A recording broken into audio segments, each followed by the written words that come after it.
I'm Dara Wilson with the CARE program, and today I'm here to talk to you about this week's Toolbox tool.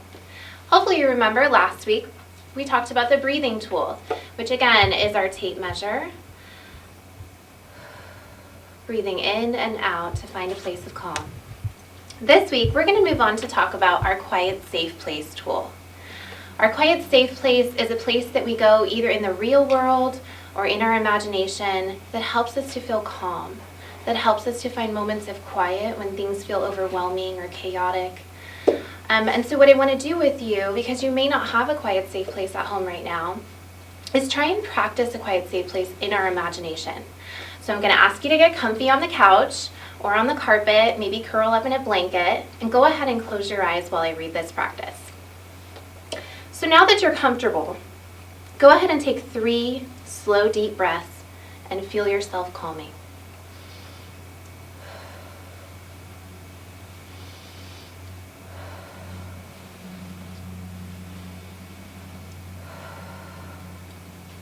Now imagine a quiet, safe place.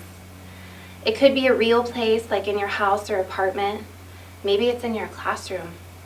Or it could be a place like a woods that's far away and peaceful and beautiful. Or a place on a cloud that's warm and soft and safe. Just let yourself relax and picture that place that is comfortable and cozy and so safe and peaceful. What do you see around you? What colors do you see? Are there flowers or trees, animals or other people? Do you see water or sky? Just look around. What does the quiet, safe place feel like? Is the wind blowing on your face?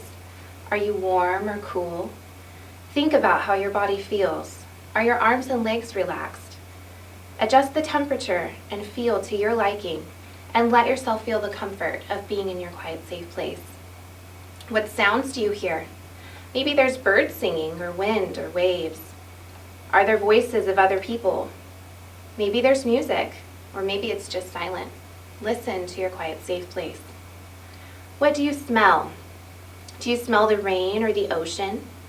Maybe you smell your pillow or your cat or your dog, maybe some flowers.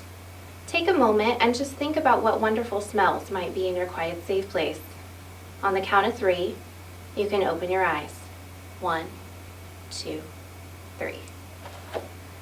So, if you had a hard time picturing your quiet, safe place, this book is here to help. So this is called A Quiet Place by Douglas Wood. We're reading it with permission from the publisher.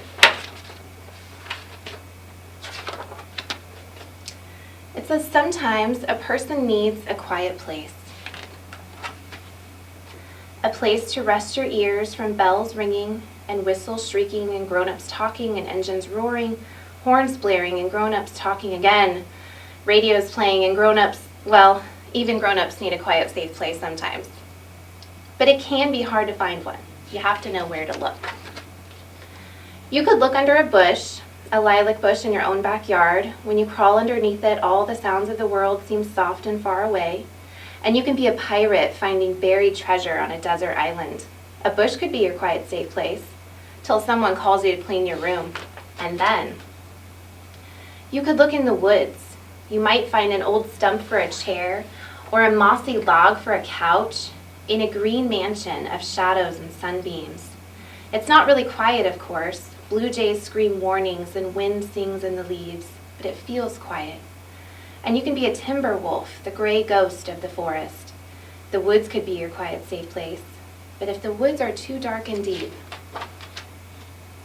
you could look by the sea, on a beach in the early morning fog. Your footprints are the first of the day.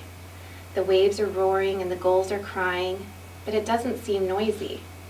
And you can just be an explorer discovering a lost continent. The beach could be your quiet, safe place. But if the beach is not your cup of tea, you could look in the desert, where Old Man Cigarro reaches for the sky, and far off thunderheads bloom like sky flowers over the mesas. A cactus wren drops by for a visit, while a horned toad blinks in the sun. And you can be a Pony Express rider galloping through the Old West. The desert could be your quiet, safe place, but if the desert is a bit too dry, you could sit by a pond, a heron by the shore, stand still as a tree branch, and the water is so calm it looks like a mirror. Then a frog plops from a lily pad, and your face begins to wiggle. And you can be the world's greatest fisherman, reeling in a monster catch. A pond could be your quiet, safe place. But if the fish aren't biting, you could look in a cavern where every footstep echoes, and the slow drip drip of water builds new rocks that hang like icicles or stand like sculptures, where days and nights and weeks and years are all the same. And you can be a cave dweller in the lair of a saber-toothed tiger. A cave could be your quiet, safe place. But if a cave is too cold and damp, you could climb to the top of a hill where clouds float by like ships or alligators or elephants. On a hilltop you can see a long way and think long thoughts about how and what and why. And you can be a mountain climber on top of the world. A hilltop could be your quiet place. But if your legs are too tired for climbing, you could wait for a snow day and lie in a snowdrift. All around you, the falling snow whispers, shh, and the world wraps you in silence. If you listen closely, you can almost hear it breathing. You breathe softly too, pretending to be a polar bear sleeping in a land where the snowy silence never ends. A snowdrift could be your quiet, safe place. But if it's too warm for snowdrifts, you could visit a museum where brass tigers and bronze lions stand silent guard over fabulous treasures. Every painting is a magic window that your own imagination can open wide and climb through. And you can be an artist admiring your own masterpiece. A museum could be your quiet place. But if the museum is closed for renovation, you could go to a secret corner of the library, where the only people talking are between covers of books. They speak so softly you can only hear them in your head. As you read about forests and oceans and deserts and caverns and museums and 1,000 other things, a library could be your quiet, safe place. But if the library isn't open yet, you could come home, clean your room, read your own books and think your own thoughts and feel your own feelings, and discover that the very best quiet, safe place of all, the one that's there no matter where you go or where you stay, is the one inside of you. So we hope that you'll remember your quiet, safe place. We hope that your caregivers, your family will remember their quiet, safe places, even if it's only in our imagination. Thanks for joining us.